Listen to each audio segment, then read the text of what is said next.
Shalom and welcome to Challenging Torah, a project of the Malibu Jewish Center and Synagogue. We are in the Parsha, or portion, Ki Tavo, when you come into the land. This is the moment that Moses is speaking, as we remember, to the gathered children of those who came out of Egypt. And this is the moment before they cross into the Promised Land. And Moses says, here are the directions when you come into the land. Ki tavo ala aretz, you shall take the first of all the fruit of the earth, and you shall bring of your land that the Lord your God gives you, put it in a basket, and you shall go to the place that God shall choose his name to dwell there. In other words, as you come in after your first harvest, the first thing you're to do is mark your first fruits. And you're to put them in a basket, a tene. And a tene is a special kind of basket. That means it's the same inside as it is outside. Interesting thought as we look at our preparations for the high holidays, which is when this Parsha always comes. Are we the same inside as we are outside? It's part of our story. And so speaking of stories, the next thing you're to do is you bring your first fruits to the high priest. Each person individually brings his fruits and says the very first blessing or prayer actually written in the Torah.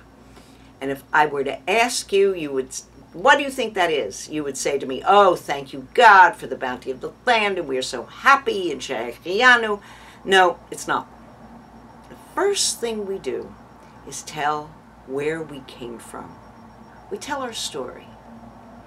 And so we are to stand in front of the priest and say, Arami Oved Avi. My father was a wandering Aramean. And we went down to Egypt, a small number. And there we flourished. And then, and he tells the whole story of the Pharaoh, etc., until we leave at the crossing of the Red Sea. Where have we heard the story before? This becomes the key to the Magid, the telling in Passover in our Haggadah. But we always need to tell the story and remember who we are. How did we get here? How'd you get to Malibu? How'd you get to your job? How did you get? You fill it in. This is the time of the year that we look at our stories and we attempt to weed out what we call the false stories of our lives. The stories that we've been telling that aren't really true. The stories that pretend we just grew up in Malibu when basically we grew up in Brooklyn. Once we have told our story, then God says to Moses, tell them, when you have entered the land, given your fruits, you must tithe. 10% of all that you grow must go to the poor. And when you finish tithing all the tithes of your produce the third year, which is the year of tithing, and given it to the Levite, the orphan, and the widow, so that they may eat inside of your gates, eat their fill in your settlements. There is to be no food insufficiency. This is what we call distributive justice. Your society from the beginning will not survive if there are huge differences between rich and poor. Jews give tzedakah. It's not a choice. It's part of Jewish law that we are to share our bounty. And if we do not, we will not exist long in the land that, quote, the Lord your God is giving you. We've talked in these last weeks about hearing and seeing and speaking, and now Moses sums it all up at the moment that he wants to repeat the covenant, the deal between the Jews and their Holy One. And so Moses says, for the only time, silence, Shema. Take the moment. Everybody, focus. What I'm going to tell you is important.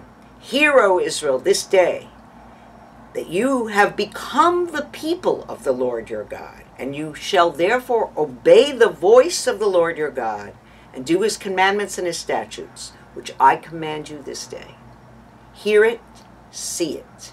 See it, we're going to write these commandments on tablets outside of the gates to your land.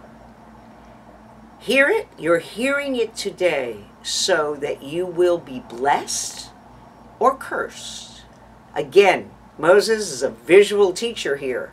Everyone who believes in blessings on this side, curses on that side, this time they assign the teams and repeat the words. Blessed and cursed. Blessed shall be the fruit of your body, the fruit of your ground, the fruit of your cattle, your produce, your cows, and the flocks of your sheep. Blessed shall you be in the city, and blessed shall you be in the field. If you do not follow these laws, cursed shall be you in the city, cursed you shall be in the field. And then, the curses. We know the blessings. The curses are longer than the blessings. And the curses are detailed. The Lord will strike you with a consumption and a fever and an inflammation and extreme burning and with the sword and with mildew. And you shall be pursued until you perish. The Lord will make the rain of your land powder, and dust shall fall from heaven. It shall come down on you until you are destroyed. Wow, makes you think in a year of a drought, doesn't it? And the curses continue, and they're very specific. And ultimately, it's because you did not serve the Lord your God with joyfulness and gladness of heart. You weren't grateful for what you were given. And so your greatest fear will be anxiety. And your life shall hang in doubt before you, it says. And you shall fear day and night. We know what it means to live in a time of great anxiety. The only answer is the answer of faith and gratitude.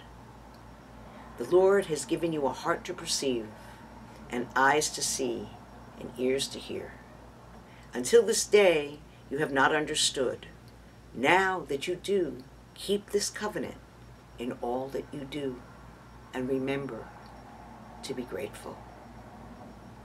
Join us for a conversation as we continue challenging Torah.